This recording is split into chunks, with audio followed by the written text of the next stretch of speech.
es Jairo Cieza Mora, soy profesor de Derecho Civil en la Pontificia Universidad Católica del Perú, en la Universidad Nacional Mayor de San Marcos, en la Universidad de Lima y en la Universidad Jesuita Antonio Ruiz de Montoya.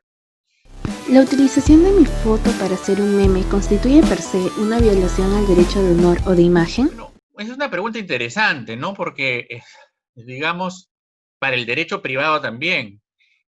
Porque este tema de los memes, que suelen ser muy simpáticos a veces pueden ser muy impertinentes y muy agresivos para las personas que sufren la utilización de su imagen, es un tema realmente debatible y controvertible, ¿no? Entonces, si bien es cierto, uno tiene la posibilidad de subir a su Facebook, que es una red social, la posibilidad de subir una de sus fotografías, sin embargo, el tema de los memes si debe evaluarse como un sentido de flexibilidad. Considero que ahí estaríamos ejerciendo un derecho. Cuando yo transmito memes, cuando yo difundo memes, no es que esté realizando un acto ilegal ni un acto ilícito. Realmente forma parte, en su gran mayoría, del derecho a la sátira.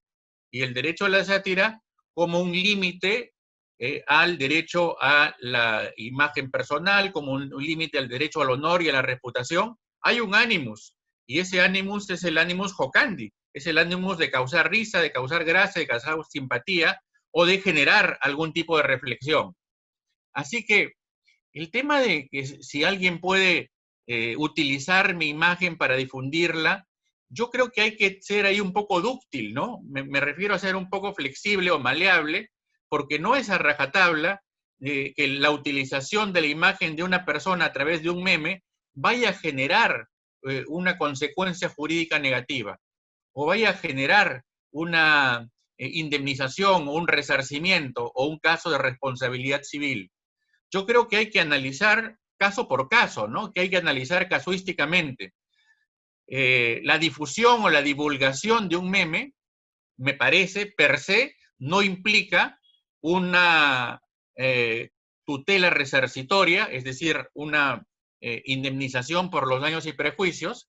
La divulgación de un meme no implica per se tampoco un desarrollo de alguna actividad que pueda ser ilícita, ¿no? Yo creo que lo que desde mi perspectiva primero es relevante es el ánimo jocandi del meme, y segundo, si es que se extralimita, porque el animus jocandi también tiene límites que corresponden a los límites del derecho a la imagen, del derecho al honor y a la reputación, si es que transmite de una manera totalmente agresiva, totalmente desproporcionada y totalmente fuera de lo razonable, entonces ahí evaluaremos si estaríamos ante un mecanismo que merezca una tutela por parte del derecho. Pero de primera instancia mi impresión es que el meme en general, tal como se utiliza o se realiza, es la expresión contemporánea, es la expresión moderna del derecho a la sátira. El derecho a la sátira es algo muy interesante, mira, porque en el derecho a la sátira se pueden apreciar una serie de manifestaciones que pretenden no solamente generar simpatía, no solamente generar regocijo, sino que en el derecho a la sátira también se puede hacer pensar a las personas. Recuerdo yo, por ejemplo, en el caso peruano, hay algunas circunstancias en las cuales la sátira política describe mejor una situación o una circunstancia de carácter político que un sesudo análisis o un sesudo artículo o un comentario en un diario prestigioso de circulación nacional. Entonces ahí el derecho a la sátira cumple un papel, no solamente en el Perú, sino en América Latina y en general, en todos los sistemas jurídicos. Para mencionar ejemplos, ¿no? En el caso peruano tenemos el supuesto de Andrés, que es un gran humorista satírico y político que escribe, por ejemplo, en la revista Somos del Comercio. O podemos mencionar al gran Carlín, ¿no es cierto?, que tiene una página diaria en el diario La República. O podemos mencionar también a Eduardo, que antes tenía una página de sátira humorística en La Caretas y ahora la tiene también en La República. Y así podemos hablar de una serie de personajes que no solamente buscan generar simpatía, regocijo, alegría, ¿no es cierto?, a través de la broma y el ánimos jocandi, sino también hacer pensar. Valga la oportunidad para rendir un homenaje a aquel personaje, a aquella persona que creó un personaje icónico, no solamente en América Latina, sino en el mundo, ¿no? Me refiero a la muerte el día de antes de ayer de Quino, que es el creador de esta historieta, que tiene mucho de sátira, que tiene mucho de sátira y de humor social, como diría otro gran satírico peruano, el humorista Juan Acevedo, ¿no? Creador de Monos y Monadas. Entonces, Quino y su creación, que es Mafalda, él tiene otras creaciones, pero la creación por la que más se le recuerda, y ahora que ha fallecido con mayor razón, es Mafalda, ¿no? Que tenía un desarrollo en su implementación de carácter no solamente humorístico, sino también de carácter de pensar, de evaluar, de contradecir algunas circunstancias que venían siendo dadas ya como una verdad absoluta, sobre todo en los temas de la ecología, sobre todo en los temas de la política, en los temas de la guerra y la paz mundial, en los temas de qué deberían privilegiar las personas. Mafalda es un claro ejemplo de una rebeldía, es un claro ejemplo de una manifestación contra lo establecido y es un claro ejemplo de cómo los jóvenes deberían pensar, igual que los adultos, ¿no? En cuanto a analizar las cosas, no desde una perspectiva solamente acartonada, sino también desde el humor, porque el humor muchas veces permite, aparte del regocijo, permite la concientización del sujeto frente a acontecimientos de su realidad política, social, económico, cultural. En general, en conclusión, respondiendo a tu pregunta, Katia, yo considero que el meme, de alguna forma, es la expresión del derecho a la sátira de manera contemporánea y que se expresa a través de los mecanismos de las redes sociales. Es mucho más divulgado, hay una mayor expansión y mi perspectiva primigenia es que se trata del derecho a la sátira desde una perspectiva contemporánea o moderna. Las personas tienen derecho a usar mi foto como meme si es que yo la subo a mi cuenta personal de perfil de Facebook. Hay que ponderar derechos, hay que evaluar cuál es el derecho que debe ser protegido. Cuando me refiero al derecho me estoy refiriendo a una situación jurídica subjetiva por la cual uno estaría de alguna manera evaluando la posibilidad de determinar cuál es el derecho que más tiene relevancia, cuál es el derecho que más tiene trascendencia. Cuando hablo de derechos subjetivos, tú has mencionado, por ejemplo, el derecho a la imagen. Yo me puedo referir al derecho al honor, o el derecho a la intimidad, o el derecho a la libertad, o el derecho a la imagen, por supuesto, a la voz, el derecho a la reputación, ¿no es cierto? Y los derechos que tienen que ver con la propiedad industrial. Son derechos o situaciones jurídicas subjetivas. Ahora, la pregunta es perfectamente pertinente porque uno puede partir de la premisa, como lo he hecho en la pregunta anterior, de que estamos ante un animus jocandi, ante un ánimo de broma, pero tiene sus límites, por supuesto. Los límites son la vulneración de estos derechos subjetivos que he mencionado.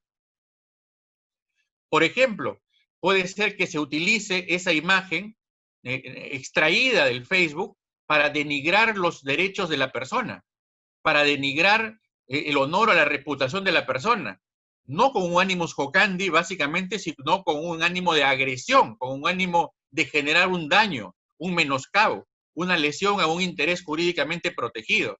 Entonces, en ese caso, yo creo que ahí sí debería haber un límite, porque tú lo has mencionado. ¿Qué cosa es la imagen? La imagen no es otra cosa que la situación jurídica subjetiva o un derecho subjetivo que va a proteger la fisonomía del sujeto, ¿no es cierto? La fisonomía del sujeto, la semblanza física del sujeto. Eso es el derecho a la imagen, ¿no? Y el derecho a la reputación protege el honor del sujeto. El honor subjetivo, la autoestima, o el honor objetivo, la llamada reputación, cómo te ven los demás, cómo te ven los terceros. Entonces, con respecto a la pregunta interesante que me haces, yo creo que sí es un límite. Cuando se nota la intención dolosa, es decir, de generar un daño, de generar un menoscabo, a la imagen de la persona entendida como semblanza física y se le denigra públicamente y se le genera un perjuicio con respecto a la versión que ella tiene sobre sí misma, es decir, a la autoestima, o de alguna manera se le menoscaba, se le damnifica en cuanto a la expresión de la reputación, es decir, cómo ven los demás a esa persona en un contexto determinado. Si es que se descontextualiza esa imagen, entonces estaremos ante una situación de daño. Y allí sí no vale el animus jocandi. Allí sí, o en ese supuesto, tendríamos que utilizar los mecanismos legales o los remedios legales o los instrumentos jurídicos para tutelar ese derecho subjetivo. Y algunos de los remedios que podrían expresarse o manifestarse están en la vía civil, por ejemplo, a través de la tutela resarcitoria. Y en el caso de la responsabilidad civil extracontractual, artículo 1969 del Código Civil, aquel que daña a otro mediante dolo o culpa tiene la obligación de indemnizarlo, ¿ok? O podríamos también apreciarlo desde la perspectiva penal, en donde se pueden determinar los delitos de acción privada, que son los delitos contra el honor. Y en los delitos contra el honor nos encontramos ante injuria, que se refiere a las palabras, gestos o vías de hecho que pueden generar un juicio de valor negativo. Me refiero a la calumnia, que es la atribución de un delito ante autoridad competente y que también generan juicios de valor negativo. Y me refiero a la difamación, que genera también juicios de valor negativo, pero un espectro mayor, a un espectro más amplio, ¿no es cierto? A una divulgación de carácter masivo, que puede ser la difamación de carácter agravada, si es que se hace a través de los medios de comunicación televisiva, radial o escrita. Entonces yo creo que sí, yo creo que ese animus jocandi del cual hablábamos en la primera pregunta debe tener límites, y los límites son los daños o los perjuicios razonables, no arbitrarios, sino razonables, en los cuales la persona, o por los cuales la persona se sienta damnificada. En el tema de la responsabilidad civil, podríamos evaluar, el escenario de utilizar no solamente el artículo 1969 del Código Civil, que señala aquel que mediante dolo o culpa daño a otro está obligado a indemnizarlo. El descargo por falta de dolo o culpa corresponde a su autor. Sino también podríamos utilizar el artículo general, ¿no es cierto? El artículo general que nos habla de una antijuridicidad típica, me refiero al artículo 1985 del Código Civil, que establece que los daños generados mediante dolo, culpa, ¿no es cierto?, utilizando la causalidad adecuada, esos daños, cuando no hay una relación contractual entre los sujetos, estos daños van a ser el daño emergente, que es la disminución patrimonial inmediata, acá no se aplicaría, el lucro cesante, que es la utilidad dejada de percibir, acá podría eventualmente aplicarse, pero sobre todo, lo que debería aplicarse acá es el daño moral. Y el artículo 1985 incorpora otra voz, que es el daño a la persona. Entonces, yo creo que sí, si se siente la persona agraviada, si el meme que ha sido distribuido y divulgado de una manera masiva, por ejemplo, a través de un influencer, de repente yo tengo un cierto alcance, ¿no? Pero mi alcance será mínimo comparado con una persona que su trabajo fundamental es desarrollarse a partir de las redes sociales y que su economía está en función al interés que susciten sus publicaciones en las redes sociales. Por lo tanto, el alcance de la divulgación de un meme por parte de una persona, llamémosle común, es distinto al alcance de la divulgación de un meme por parte de un sujeto, de una persona que es un influencer, ¿no? Entonces, yo creo que sí, hay mecanismos civiles, mecanismos penales y eventualmente mecanismos administrativos para tutelar a la persona de la violación de sus derechos subjetivos a la imagen, a la reputación y eventualmente a la intimidad. En caso use mi foto como un meme que denigra mi imagen personal, ¿es posible pedir una indemnización por daño a la imagen y daño moral? En caso sea así, ¿quién me debería de indemnizar? ¿Los que crearon el meme o los que difunden el meme? Es una pregunta también polémica, es una pregunta debatible y controvertible. Realmente ¿quién te debe indemnizar? ¿Podría haber una indemnización, me preguntas, por daño moral? ¿Y quién debería ser la persona que resarza? O sea, el sujeto dañante que resarza. ¿El creador del meme o el divulgador del meme? Interesante, ¿no? En primer lugar, hay que entender primero lo que es un daño moral, ¿no? ¿Habría un daño moral acá o no habría un daño moral? Se puede leer el daño moral, como ya lo han mencionado algunos profesores de esta casa de estudio, de diversa manera. Se puede hablar del daño moral como un daño no patrimonial, es decir, que es la definición, por ejemplo, del Código Civil alemán, en donde hay daño patrimonial y daño no patrimonial, o se puede hablar de un daño moral como cualquier daño de carácter no patrimonial, en un sentido amplio, en un sentido abarcante, y me estoy refiriendo al daño moral tal como lo ve la doctrina, la legislación o la jurisprudencia francesa. Ahí podemos hablar del daño moral de esa manera, en un sentido amplio. Y se puede hablar también de daño moral desde una perspectiva restringida, ¿no es cierto? Es decir, de daño moral solamente comprendido como la angustia, el dolor, la pena, el sufrimiento, la aflicción. Así se puede entender también el daño moral desde una perspectiva restringida. En nuestro Código Civil, el artículo 1322 en materia de inejecución de obligaciones o responsabilidad civil contractual regula el daño moral. Y en el artículo 1985 del Código Civil, en materia de responsabilidad civil extracontractual, regula también el daño moral, pero también el daño a la persona. No podemos negar que el daño a la persona, independientemente que estemos de acuerdo o no con su incorporación o con su categoría jurídica, está en el 1985 del Código Civil. Yo tengo la impresión, es mi perspectiva, de que el daño moral debe ser entendido como lo consideró, como lo creyó el ponente del libro de reforma del Código Civil peruano de 1984, me refiero al profesor Fernando de Trasseñí, que es uno de los profesores más ilustres de esta universidad. Y el profesor Fernando de Trasseñí, fiel en este caso a su influencia francesa, incorporó en el artículo 1985 del Código Civil el llamado daño moral desde una perspectiva amplia, ¿no? Que ese daño moral podía ser atribuido a cualquier tipo de menoscabo de carácter no patrimonial, ¿ok? Entonces el daño moral sería una gran categoría dentro de la cual se pueden entender una serie de subcategorías, pero el daño moral sería la gran institución que va a permitir entender cualquier tipo, reitero, cualquier tipo de daño no patrimonial. Ahí estamos ante un daño moral. Yo considero que esta visión amplia del daño moral es la que debería manejarse, es la que debería utilizarse por parte de nuestros jueces y también por parte de nuestros árbitros, ¿no? En los procesos. Entonces, bajo esa mirada, yo considero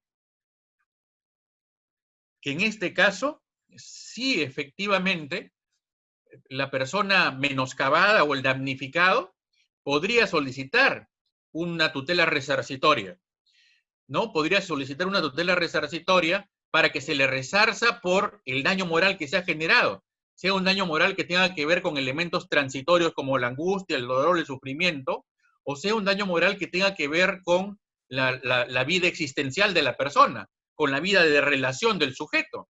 En cualquiera de los casos debería poder tener la posibilidad de solicitar una indemnización, un resarcimiento por el daño moral, porque los temas de resarcimiento o de la tutela resarcitoria tienen algunas funciones básicas. Por ejemplo, la función reparadora o resarcitoria de la víctima, una función desincentivadora de otras actitudes o actos que generen daños o actos ineficientes. Lo que busca entonces la responsabilidad civil será desincentivar el deterrence, como se le denomina también en el sistema del common law, desincentivar conductas dañosas. ¿Y cómo lo hago? A través de los mecanismos de responsabilidad civil. Aplico un resarcimiento para evitar que otra persona actúe de la misma manera o de la misma forma como lo realizó esta persona que divulgó o que creó, ¿no es cierto?, el meme que genera una aflicción, un dolor, un sufrimiento. Entonces, esas digamos que son que hay que entender las funciones de la responsabilidad civil en ese sentido. Así que yo sí creo que aquí se puede aplicar un daño moral. Ahora, ¿quién debe ser el que resarza? Es decir, ¿quién tiene que ser el legitimado, digamos, pasivo en esta relación? Si el legitimado pasivo solamente es el creador o también es el divulgador del meme. ¿Quién debe responder civilmente? Habrá que analizarlo de manera casuística, ¿no? Habrá que evaluarlo caso por caso. Cada situación debe ser diferente, pero considero que por regla general, si es que se determina que ha habido una acción dañosa, una acción perjudicial y de menoscabo contra la víctima podrá demandar eventualmente tanto al creador del meme como al divulgador del meme para que respondan de manera solidaria, ¿no? Bajo un criterio de responsabilidad civil extracontractual. Podrá demandarlos para que ellos respondan o de manera solidaria o cada uno responda de acuerdo al tipo de daño que ha generado. Y para eso, cuando es una pluralidad de sujetos que habrían generado el daño, tendríamos que utilizar el artículo 1983 del Código Civil que nos habla casualmente de la responsabilidad solidaria. Concluyendo, considero entonces que sí es posible una tutela resarcitoria, pero no por un tema nimio, ¿no? Ni por un tema menor, ni por que me hizo pasar un mal rato, pero que el meme es divertido o es simpático, sino por un tema mayor, por un tema que realmente genere en la profundidad del ser del sujeto un menoscabo a su honor, ¿no es cierto? Un menoscabo en lo que se refiere a su, digamos, reputación o a su intimidad. Por ejemplo, y esto tiene que ver con lo que acabo de mencionar, que no se debería utilizar el mecanismo de la responsabilidad civil para temas menores o nimios, irrisorios, sin importancia. Yo sí creo que, por ejemplo, si te colocan un meme que hace recordar a tu vida pasada, que es una vida que te avergüenza en estas etapas por el contexto que vienes realizando, entonces, digamos, yo soy un profesor universitario y tengo un acto o una situación pasada que me avergüenza, que genera una mala impresión, un bochorno y una vulneración a mi reputación, yo tengo derecho al olvido, como lo han señalado las cortes italianas, por ejemplo, ¿no? El clásico derecho al olvido. Tengo derecho al olvido. Y así como tengo derecho al olvido y ese meme puede reflejar lo que fui yo antes, pero no quiero que hoy se sepa, o lo que hice antes, pero no quiero que hoy se sepa, en ese caso tendremos que preferir el derecho al olvido y privilegiar los instrumentos legales para evitar ese daño. Pero así como hay un derecho al olvido, que puede ser incorporado como un meme, también habrá el derecho a la verdad biográfica. ¿A qué me refiero con el derecho a la verdad biográfica? Me refiero que se debe respetar la contextualización en la cual la persona se viene desarrollando, o se debe respetar la historia biográfica, la historia profesional, la historia deportiva, la historia como sujeto de las personas en general. Se debe respetar su historia. Si yo fui una persona que obtuvo un título en tal universidad o obtuvo otro título en tal universidad, pues soy una persona que cumple con mis obligaciones, como por ejemplo los impuestos, se debe respetar esa verdad biográfica. Se debe respetar de alguna manera ese tránsito que ha tenido la persona por la vida o en la vida de relación. Así que como hay derecho al olvido, también hay un derecho a la verdad biográfica. ¿Y eso puede ser vulnerado a través de memes? Considero que sí. ¿Y eso puede ser resarcido por el derecho? Yo considero que sí. ¿Y eso puede ser resarcido de manera solidaria por la persona que crea el meme y por el que la divulga? Considero que sí. En caso que mi foto ya haya sido difundida, ¿se puede pedir otro tipo de acciones? Es decir, ¿tengo derecho a que este meme sea eliminado? Yo creo que sí, ¿no es cierto? De manera genérica yo creo que sí, porque si es un meme que agravia o que genera juicios de valor negativo sobre mi persona y por lo tanto vulnera mi honor o mi intimidad o mi privacidad o la tutela de mis datos personales, digamos, si es un meme que tiene esa naturaleza, yo considero que sí se puede solicitar la eliminación de este meme, ¿no? Como un criterio o como una forma de reparación in natura. eliminar ese tipo de publicación que me es agraviante. Yo recuerdo hace poco, no estoy hablando de un meme, pero sí recuerdo hace poco el caso de una congresista que era cliente en mi estudio y que sufrió de alguna manera una menoscabo, ¿no es cierto?, en su imagen. Utilizaron su imagen de una manera totalmente inadecuada en un medio de prensa escrita, ¿no?, con circulación nacional. Entonces, allí, por ejemplo, lo que funciona es los mecanismos de responsabilidad civil, pero también deben funcionar los mecanismos inhibitorios. ¿A qué me refiero con mecanismos inhibitorios?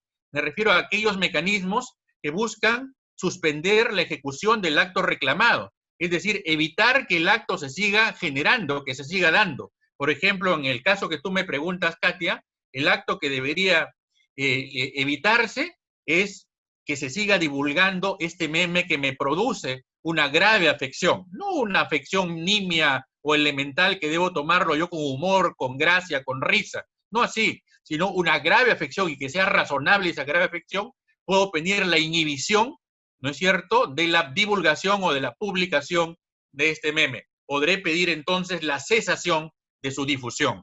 Eso es con respecto al tema inhibitorio, porque en el derecho hay distintos tipos de tutela. Una tutela puede ser la tutela resarcitoria, de la cual hemos hablado, puede ser la tutela inhibitoria, puede ser la tutela del crédito, y así podemos seguir hablando de formas de tutela que en el derecho se aplican. Considero que en este caso, así como en la prensa, en el caso de la prensa sí hay norma especial, ¿no? En el caso de la prensa hay norma especial, entonces con la cual el damnificado puede solicitar la rectificación del medio de prensa en un espacio igual y con la misma intensidad que fue generado el juicio de valor negativo por parte del editor del diario o por parte del periodista que generó la noticia. Yo creo que una situación similar, no es igual, por supuesto, pero una situación similar se puede dar en el mundo de las redes sociales. Finalmente, el derecho también se puede aplicar tanto al mundo virtual de las redes como al mundo periodístico en el caso de la prensa escrita. Así que yo puedo solicitar la eliminación de ese meme y si no se hace, puedo solicitar eventualmente, reitero, si el caso la amerita, acá no hay que quejarse por temas que son irrelevantes, puede solicitar eventualmente la tutela resarcitoria, o sea, un resarcimiento como consecuencia del hecho que me genera daño. Gracias.